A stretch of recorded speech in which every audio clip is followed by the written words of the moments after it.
جی رضا ربانی صاحب. جناب چیئرمین آپ کا شکریہ. میں بہت مختصر صرف دو باتیں آپ کے سامنے رکھنا چاہتا ہوں. ایک تو پہلی بات تو یہ ہے جناب چیئرمین کہ I hope it was a slip of the tongue of the honourable minister when he was talking about the Council of Islamic Ideology. انہوں نے یہ فرمایا کہ کاؤنسل آف اسلامک آئیڈیالوجی جو ہے اس کا کردار ایک واچ ڈاگ کا ہے. میں یہ بات آئین کی روح سے یہ بات درست نہیں ہے. جناب چیئرمین اسلامک آئیڈیالوجی کاؤنسل کا رول واچ ڈاگ کا نہیں ہے. پارلیمان کے اوپر کوئی واچ ڈاگ جو ہے وہ نہیں بیٹھ سکتا. پارلیمان جو ہے وہ ان اٹ سیلف ایک سپریم باڈی ہے اور پارلیمنٹ کے اوپر کسی قسم کا کوئی قطغن ماں سوائے وہ قطغن جو آئین لگاتا ہے اس کے علاوہ اور کوئی ادارہ اس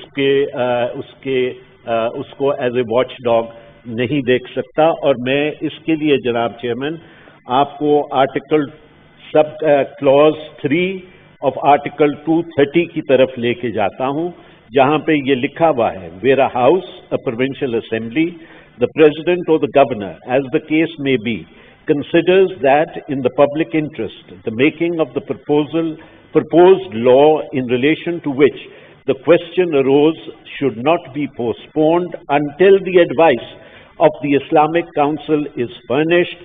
The law shall be made before the advice is furnished.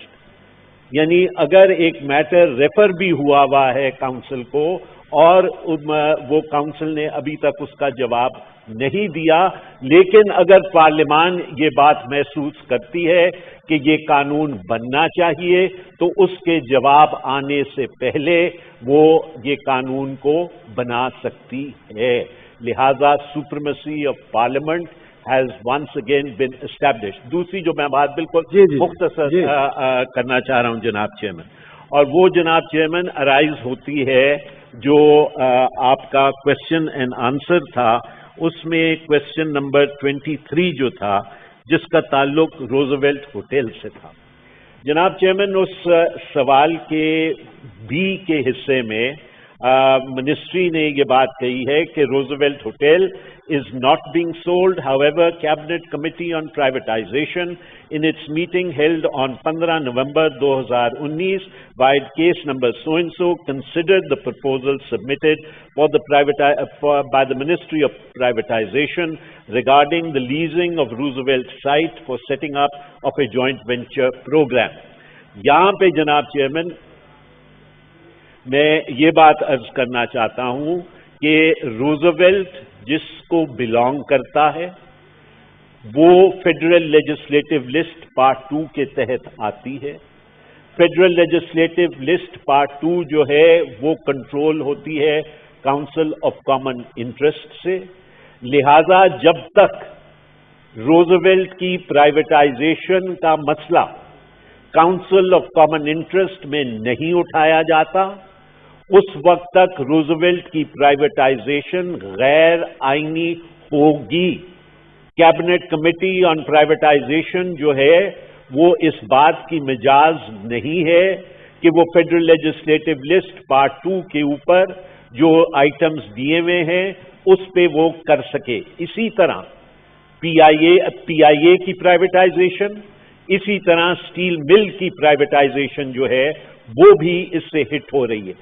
جناب چیئرمین اس میں جواب دیتے ہوئے فاضل وزیر صاحب نے یہ کہا جب ان سے پوچھا گیا کہ کیا یہ پراپرٹی اٹیچ ہو گئی ہے ایک کورٹ آرڈر کے ذریعے سے، تو انہوں نے کہا کہ ہاں ایک ایکس پارٹی آرڈر پاس ہوا تھا.